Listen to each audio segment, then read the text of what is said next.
A pergunta mais frequente que nós estamos recebendo aqui é o seguinte: casais em segunda união, não é? Podem fazer a consagração? Então, veja só, é aquilo que eu disse para você. A consagração, ela é um caminho, não é, de santificação que requer também, por exemplo, a prática sacramental. Os casais que estão na segunda união têm uma dificuldade, não é? Que eles não podem se confessar, não podem comungar, eles não estão excluídos da igreja, mas estão vivendo um período, não é, de vida em que nós, digamos assim, estão num estágio anterior, tá? Para ficar mais claro. Então, o estágio em que eles se encontram, o casal de segunda união, não é, ainda não tem condições de aceder, de ir à confissão, de ir à comunhão, e por isso é difícil, não é, a gente dizer que a pessoa possa viver plenamente aquilo que é a consagração à Nossa Senhora. Então, veja só, estas pessoas que estão nessa situação, elas devem se unir à cruz de Cristo.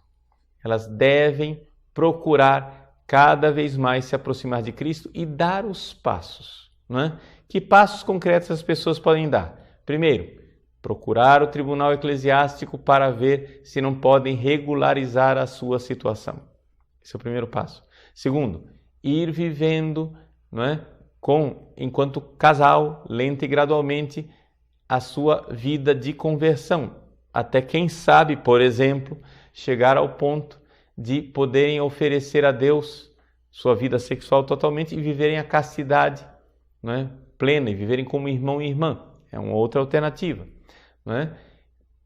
Terceira alternativa, que eles vivam, não é, esta situação que eles veem que não dão conta de viver sem o sexo, não deram conta ainda de resolver o problema no tribunal eclesiástico, vivam, não é, fazendo a penitência e pedindo a Deus, não é, a conversão do coração gradualmente, não é, e Deus vai agindo na sua graça.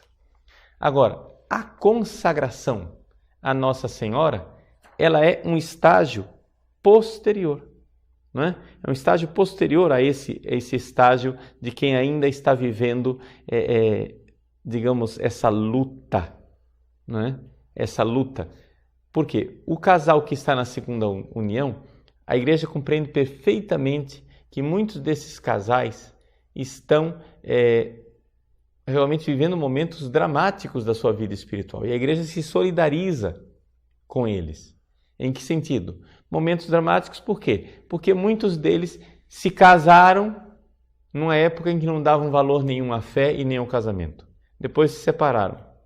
Quando entraram em segunda união, aí veio a conversão, foram visitados por Deus e começaram a dar valor à religião. Então, muitas vezes já têm filhos, as coisas são bastante complexas, difíceis de resolver. A igreja se compadece dessa situação, mas com muita honestidade ela deve dizer que as pessoas não podem se aproximar da Sagrada Comunhão. Podem fazer a comunhão espiritual, mas não podem fazer a comunhão sacramental. Não podem também receber a absolvição. Por quê? Porque estão numa situação irregular. Então, é essa a palavra da igreja, não é? Então, por causa desta situação irregular, a consagração à Nossa Senhora, digamos assim, ela se torna algo incompleto, né? Por causa dessa situação. Então, os casais de segunda união, o que eu aconselho a eles é que se aproximem cada vez mais de Nossa Senhora, que se tornem cada vez mais filhos dela e que peçam à Virgem Maria que ela vá gerando o Cristo em vocês. Isso sem dúvida nenhuma, não é?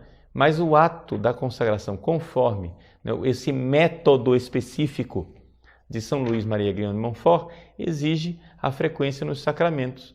Então, isso tornaria, não é, a consagração um pouco claudicante, um pouco, né, incompleta. Então, eu desaconselho que você faça a consagração especificamente. Se você é de segunda união, eu desaconselho que você faça a consagração. O que eu aconselho você é que você se entregue a Nossa Senhora como filho dela e peça a ela que ela vá gerando o Cristo em você e gerando a conversão no seu coração. Isso sim, sem dúvida nenhuma, não é?